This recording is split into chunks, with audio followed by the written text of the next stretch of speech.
Good evening and thank you for joining us on 13 Plus. I'm Mary Coleman. In this week's Crime Files, we highlight a 36-year-old case that really stuck with the Tucson community, especially as all these years later, no suspect has been identified. In this week's 13 Crime Files, we revisit the murder of Gail Green and speak with Tucson Police's cold case detectives about what developments there have been.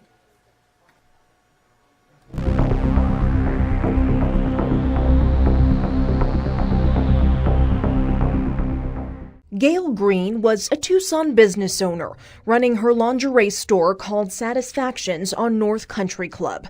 A hard worker, it wasn't abnormal for her to close up shop in the evening by herself, as she was getting ready to do on October 9th, 1987. She had a party to attend that evening, but when her family did not hear from her around 2 a.m., they became concerned. Her brother got in touch with her husband, and then the two went to the business to check to see if she was there.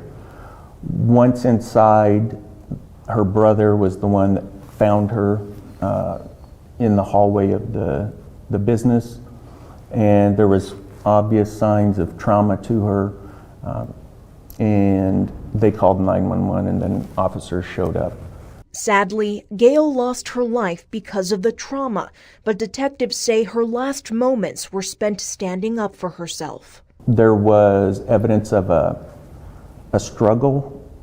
It wasn't a situation where she was just completely incapacitated instantly. So there was a struggle. She put up a fight. A few weeks later, police released a sketch of a possible suspect. The composite was based on one of the customers who was in the store just prior to closing. Seemingly another customer who was male, she saw him in passing as she was leaving, he was entering, and so they based that sketch off of her memory of that person. But unfortunately, nothing ever came of it, which is especially unsettling for detectives because it kind of has a feel like that if this person is still alive or not incarcerated somewhere, in my mind, it would have the propensity to be repeated in some way. Over the years, there have been quite a few follow-up interviews, mainly to eliminate potential suspects. The building the murder took place in has since been knocked down, now an empty plot of land. But detectives have not given up. In fact, they continue to do what they can as technology evolves. There's been some additional advances in forensics since 1987, obviously. And throughout the years, whenever there was an update in the technology, that was used to try and advance the case.